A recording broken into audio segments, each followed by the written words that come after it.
The sun is out, but there is no cricket because of the wet outfield. Another day that has gone down the drain, but Dinesh Karthik is back with us with a big smile on his face. Another frustrating day, another dash to the stadium with a bit of hope. There's a lot of hope, but you've come back with no cricket to talk about.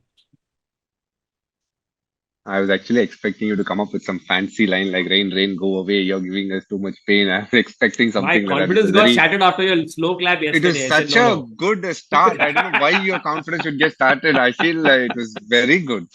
Today you've gone the little bland for your standards. Straight back. Run a ball, Straight sir. Run back a ball. defense. Okay. Right, but another day that's gone down the drain. But there's so much else happening. There's always something or the other happening in Indian cricket. And a squad has been announced, which typically gets people talking. The India squad for the Bangladesh T20I series. Let's take a look at it. Lots of the big names that are missing are in action in the test squad, and therefore they're not there. But the inclusion of Mayank Yadav and Nitish Kumar Reddy has ensured that Indian cricket fans are not going to have their Sunday afternoon siesta. This is the hot topic, DK. What do you make of Mayank Yadav's inclusion? After having played only 4 IPL games, he's played only one first class match for Delhi. What do you make of it? For fast bowlers, I always feel you have to make an exception. They are a rare breed, and when you see talent, when you see a certain skill, back it. Their shelf life will probably not be as much as a batter. So make best use of them, give them the best facilities. They are always a very rare gem to get. And if you spot one, hold on to it. And Mayank Yadav definitely falls under that category. I played him in the IPL. Manish, he's proper quick, I can tell you that. So I'm very excited for him. I really love the look of this new squad. Well done to Ajit Agarkar and Gautam Gambhir for putting a squad which looks like the next gen squad. They have consciously not taken anybody from the current test team, including a Yashasvi Jaiswal, because they're saying, take a break. We want you fresh for New Zealand and then the 5 test matches to follow in Australia. The message is loud and clear. So this team looks like the team that will play this series and the 4 T20s that's going to be happening in South Africa for a start. Hmm. And I love the young look of this team.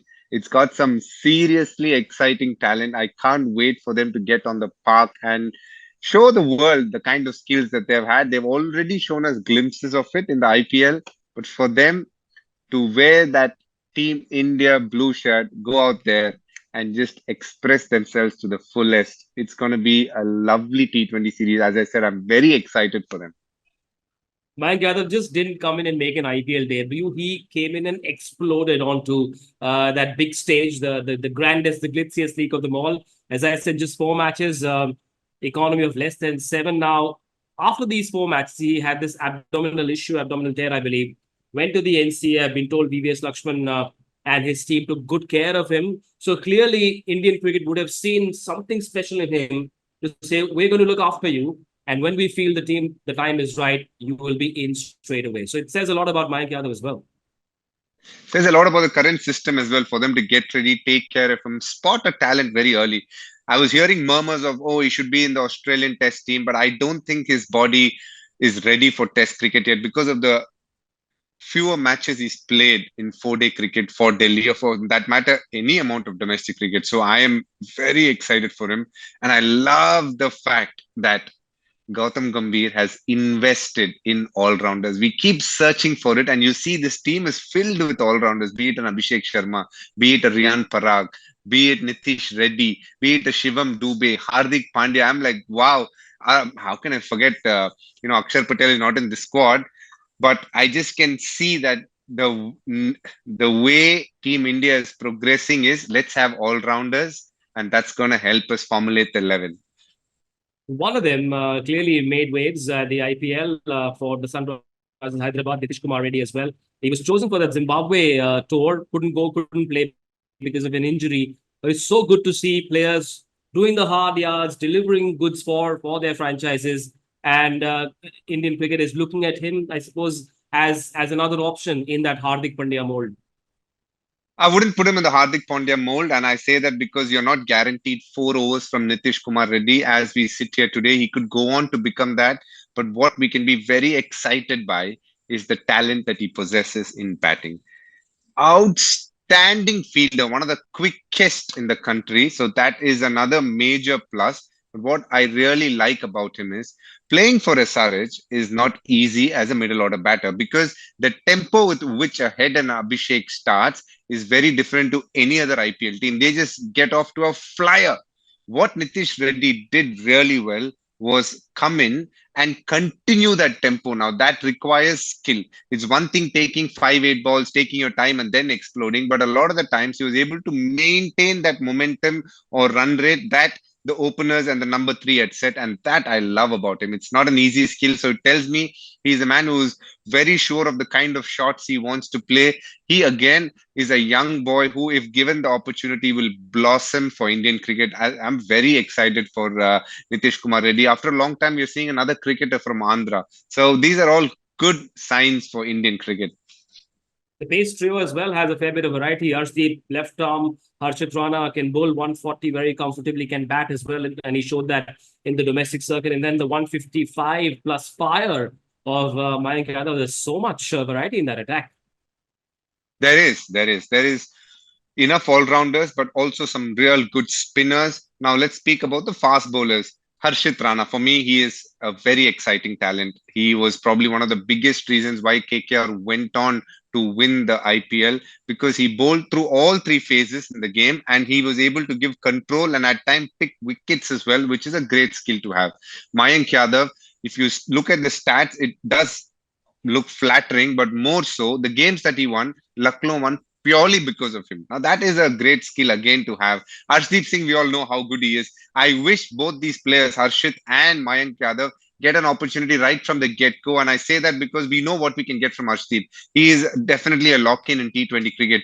It's important in these series that they give opportunities to these young boys as well, so that moving towards the future, we know the Surya Kumar led side is going to look at these bowlers as well. And that's always a healthy sign for Indian cricket. And T20 always is going to give us exciting prospects. And I'm looking forward to how these boys go out on the park and do what they can. Hmm. Well, there's something else as well that kept Indian cricket fans wondering what will happen to the retention and right to match rules. The IPL is coming up. Everyone's always talking about when the governing council meeting will happen. Journalists also sort of trying to indulge in a bit of conjecture as well. But all that has been laid to rest because the governing council met and they've come out with the rules, which got everyone excited. Here, take a look at what the new rules are for the auction that's coming up in a few months from now. So maximum of 6 players can be retained or the right to match card can be used. Of those 6, not more than 5 cap players, or you can do 4+2, that's 2 uncapped players. So not more than 2 uncapped players can be retained. The auction purse has been increased to 120 crores per team. And a player who's not played for India, no international games in the last 5 years, will be deemed as uncapped. Hashtag CSK is happy.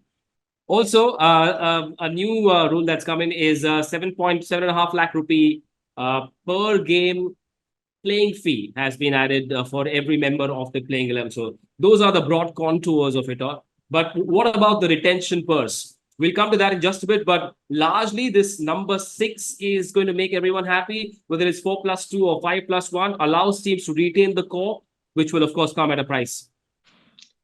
I love the new rules, and I say it because it creates a very even platform for all teams to pick their best teams. The fact that the first 3 players go at a certain price band, but then the fourth and fifth player, again, the price is hiked so that whichever player you're looking to hold on to is a quality player. And then you're playing that premium for that player. And I love the way BCCI have thought about this, taken time. But when the rules have come out, you feel it's a very good set of rules that they've come up with. Add to the fact that the players are going to get a match fee as well, which is, again, a very good incentive. At the end of the day, whatever shows we create, whatever we are doing is a byproduct of how well the players do on the field. So you can give them as much as they want. And I am sure these rules have been made with to the stakeholders in mind and also the players. And I'm very happy. And I hope the general public appreciates what BCCI has done, because to bring out rules like these is not easy. It takes a lot of back and forth to get the numbers right, making sure that each and every box is ticked, and you give a fair platform for all teams to start from. And I think they've done a very good job so far with the rules that they've come up with. What's interesting though is that the RTM is not as straightforward as it was in the past. Even after you've used your RTM card, the bidding team can up the bid by whatever number they want. It is not going to be an incremental bid. It could be any number. And so the RTM doesn't necessarily guarantee that you will get the player you want. It could become very expensive. And so how teams react at the auction table is going to be that much crucial. And hence, I feel it's going to be the most exciting auction ever, because apart from the normal bidding process, which is very, very interesting to watch, add to the fact that if somebody is bid for a player and the team that he played for in the previous cycle, they go on to use the RTM, there is still a chance for the team that has bid for him to put up a price, which if they're not happy with, they can let go. Or if they're happy with, you end up giving it to the team that held him in the previous cycle. Again, a well thought out rule. At times, what used to happen is because of this right to match rule, teams used to get this player at a good value, but the team that was bid for him and won it in the first place still might have something left for him in the kitty. Now that is out of the picture. So you're giving both teams a fair chance, but most importantly, the player the right value, which is always what you want to try and achieve. And that's where, again, the IPL Governing Council has done a very good job. Yes, it also tells you that the league is listening to everybody. They've allowed everyone the flexibility to do what they want to. Now, assuming teams decide to use their 6 retentions before the auction, 79 crores will be taken out of their 120 CR purse. So it's going to be a very tricky decision for teams to wait for the RTM or retain, because if you use up all your 6 slots, then you're left with only 41 crores at the auction table. Yeah. If you decide to go for the uncapped player, you lose 4. So it becomes 75 plus 4, 79. And you're absolutely right. And that's the whole point, because you value a player, you know what he can give you and how he has helped you in every way on the field and off the field. It's a premium sometimes that you're paying to the player if you're trying to hold back. And hence, 80, almost 79 crores out of the 120 goes. So you have 41 lakhs to work with in the auction. I think the numbers are not skewed in anyone's favor. It just gives a very good platform for each and every team to work with to get the most balanced team out there. Auction is always a very interesting dynamic from the point of view of the player or the franchisee. So it's always a challenge as well. Or you can almost ask any team that sat in an auction over the years, and they'll say if they could get 75 to 80% of what they had planned, it has been an outstanding auction. If you get anywhere between 65 to 75, it's still been a very good auction. Sometimes teams don't even get that. That's the challenge of an auction. So it's got its own pressures to deal with at that table, but also why it has become such a visual spectacle for all of us watching it. Now, these rules will be in effect until IPL 2027. So, DK, what are the chances we'll have the first ever mentor come player for RCB at IPL 2027?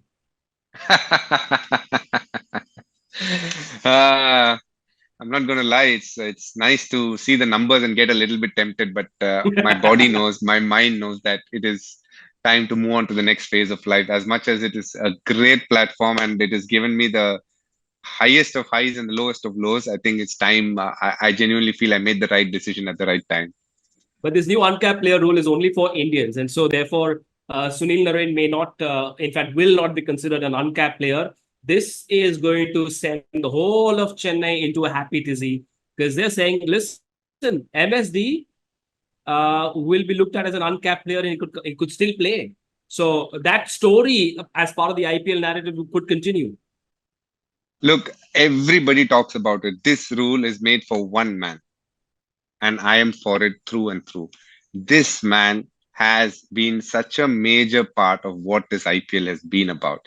If everybody is in a happy place, be it BCCI, be it any of the teams, be it how the league has performed over the years and how it's kept players so happy for the last 15, 18 years, this man has played a major role. You can ask any TV broadcaster and you will get the answer that when this man steps on the field, the ratings go up. It is a fact. I mean, if you're going to do something that is going to help the league, why not? Yes, you don't want to bend and break the rules, but If it is a fair one where all teams have been informed and they all feel it's fair, let's go ahead. Why not? Yeah, he is a special cricketer.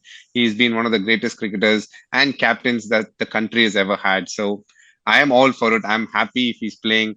There is a certain energy that happens when he walks into that Chepauk Stadium. There's a certain vibration. You need to be around for you to feel that. And God has blessed certain people with certain talents, and he has been definitely one of the best things to happen to Indian cricket in the last decade and a half. So I am extremely happy that he'll choose to play this year, which again is a bit of a if, but I know that there's a great chance he will. And there's no better side. You can ask anybody who supports the CSK. There is no better side than watching that man come and take his place in the field. Maybe it's IPL's way of telling MSD, पल दो पल और शायरी कर लो, हम और सुनना चाहते हैं. But There's also, another you got rule to that's understand that, for yeah. example, Rajasthan Royals also have Sandeep Sharma, who is a very interesting option. So there are other teams which also have a couple of players, or probably one player. Piyush Chawla becomes an option. Amit Mishra becomes an option. So these are also names.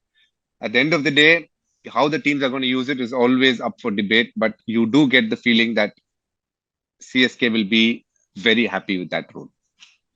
7.5 lakh rupees is the match fee. Now, very often we've seen IPL teams perhaps unexpectedly discovering a player doing really well, a player they bought for say 20 lakhs, 30 lakhs. This rule is going to benefit those players most, because then they stand to make a lot more money, where they will be rewarded for playing more games, courtesy a good performance. So you do well, you play more games, you make more money. That's great. That is one side, which is phenomenal. And across the board, they're giving it to every player. They've told franchisees to take 12.4 crores and keep it aside as match fees for whichever match any player plays. So that is one. But more interestingly, the rule that I really like is, and it's happened quite a few times, where a player is bought at base price. Let's take Jitesh Sharma, for example. He was bought at base price, and he's done so well that he's represented the country. But even then, he has to play at the same base price for the next year or till the end of that cycle, which can be a tad bit unfair. And then there's a bit of disharmony between the player and the team. I'm not saying at all that it happened in Jitesh's case, but that has happened in other players' case as well. So this new rule where if you play for India, after that you get an increment in your contract. We play a certain amount of more matches, I think is 5 and then 10. The increment keeps getting higher. I think that is again a great rule, so to incentivize the player. And these are well thought out rules.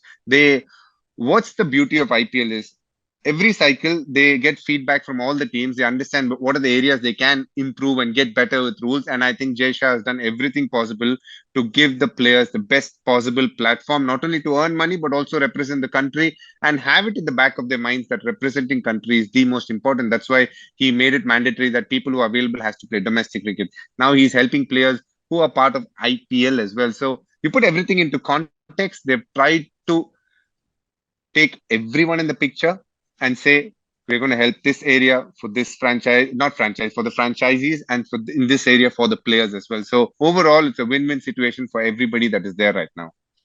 The IPL Governing Council has also sort of come down hard on players who come to the auction, are picked, and then they decide to opt out. It's happened on so many occasions in the past where they get picked in a mega auction, they don't play, they come back the next year when they know they can make a lot more money at the mini auction. Now that shall not be allowed. Overseas players who do not register for the mega auction will miss subsequent mini auctions as well. So if you don't opt in this year, you can't come in next year at the mini auction where you might make more money. Overseas players who are picked and then make themselves unavailable ahead of the season to be barred for the next 2 seasons. So once you commit, you honor that commitment. We'll come to the impact player rule in just a bit, but good call from the from the IPL to not allow players to mess around and try and game the system. That won't be allowed now. I think, yet again, this is a well thought out rule. I remember making a video for our platform, Cricbuzz, in the month of December, I think. And I said, this is something that needs to be looked at, where sometimes foreign players were abusing this rule, where they would, instead of coming in the major auction, they would come in the mini auction because they know they will go for a much higher price, and understandably so. So it was a loophole which was being used, but it's good to see IPL clamp down on that and say, nothing doing from here on. This is the rule. If you're not part of the major auction, forget it for the next 2 years. I really like that as a rule. The impact player had a variety of opinions amongst cricketers and fans as well. Firstly, where were you on that impact rule? Do you like it because it's here to stay? I only had one issue with the impact rule, the fact that after the first year in the last cycle, they brought it in. So the teams would work hard to get a certain combination. Now, at times, it didn't work in their favor because they'd done all the hard work, they put out a good team. But now, because the impact player rule, other teams are going to benefit as well, which was a tad bit unfair. But now that they have said this whole cycle impact player is going to be there, I am for that rule. At the end of the day, cricket is a sport and sport is entertainment, and the public have said we love this rule because there are more runs scored and it is a lot more entertaining, period. I think, but you can also counter argue saying, so if you add 15 players now in the mix, it'll become even more entertaining. But I think that's not the point here. At this point we stand in 12, so 12 players are allowed to play, gives another extra opportunity for another Indian, add to the fact that it has made it a lot more interesting. The boon of all this is what I've just said. And the bane is the fact that, yes, at times all rounders can be hard to come by. But I think Gautam Gambhir and Ajit Agarkar have addressed that issue in this team that they've picked, where they've picked a lot of all rounders. So yes, there's always place for all rounders. But if you ask me, if the normal playing rule of 11 was there, the chances of getting all rounders is slightly higher. Now it might reduce, but at the end of the day, IPL is a complete beast in itself, and if it is self-sufficient and it is giving entertainment for billions of people, and if all the fans are saying we like this rule because it's more entertaining, you have to listen to the fans. At the end of the day, One of they the make what we are. one of the downsides was perhaps that it was becoming way too predictable. I mean, I remember doing Cricbuzz Live, and pretty much every day we knew who that impact player substitution is going to be. After the toss, we knew who that player will be. So, is there a way to work around that, or I mean, are we going to have the same kind of predictability around the impact player? So the only change they can make is you have to come and give your 11 irrespective of, or rather you have to give the 11 before the toss is done. Now what happens is there's a batting 11 and there's a bowling 11 that is given, and you can give that 11 after the toss is done. So the batting team will give the batting 11, the bowling team will give the bowling 11, and then the impact substitution takes place. The only thing is, if they have to give the team sheet before the toss, and then as the game progresses, they have to make that one change depending on where the situation is, then that adds a little bit of tactic to it. I would like that to be implemented, but I don't mind it as is. That's the only change that I can think of. You have a busy commentary schedule packed for the next few months, DK. You're going to have to somehow figure a way to find time for your auction plans. It's going to be crazy, to say the least. I know the pressure starts right away, right from the producer who's behind doors and you can't see him. He starts right as the biggest RCB fan, and it starts from there. And we all know the fan base that RCB has. It's one of the biggest strengths of RCB. So, we'll be trying everything possible to put out a good team. Right, and I'm sure you got your dinner plans sorted for Kanpur. I hope you do have plans, because otherwise it does get boring, because Chatter is the only happy thing that's happened to you in the last 2 days, 3 days. True, and not so much chatter, but the starting line of chatter which you used to come up with, that used to give me a lot of happiness. Today it was a very dull day like that. But the one thing I want to tell you, Manish, we spoke about Indian team, we spoke about the T20 team. Another man who's made a comeback was very close to my heart and someone that I've seen grow, and I really wish he does well, and I'm confident he'll do well. Varun Chakravarti. I think he's gone through some tumultuous times, but to see him come back after what he has gone through as a player and the amount of work that he's put in, he's worked on his batting as well. And he's literally held the bowling together for KKR, the most successful bowler in the last cycle for them.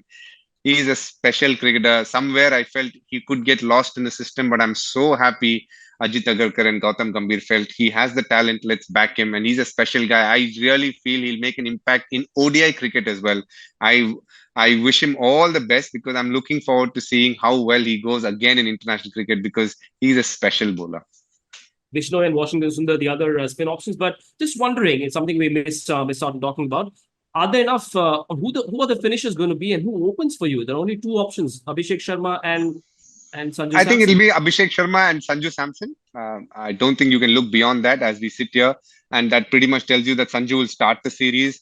The finishers, again, for me, as I look at it, I have a lot of time for Riyan Parag. And Hardik Pandya, the finisher, is again someone very special. He's won games, yes, because he's batted for Gujarat slightly up the order. In between, I did think that he enjoyed that role a lot more. But I think he will be looked at as the finisher and India will do well with two strong finishers. A was a bat speed, and Riyan Parag, who's got pure muscle and a lot of skill in terms of hitting a ball. Add to the fact that they're proper all-rounders. I think India is going to be a different look team from here on in T20 World Cups and the Champions Trophy as well. Now, fans have also sort of taken a cue from Gautam Gambhir's book and said, listen, let's not, fuss too much about one match or one series. Let's look big picture and just give these debutants a chance. Let them play. Let them play for India. Go for Mayank Yadav. Go for Nitish Kumar Reddy. Do you agree? Yeah, why not? I think you need to give these young boys an opportunity.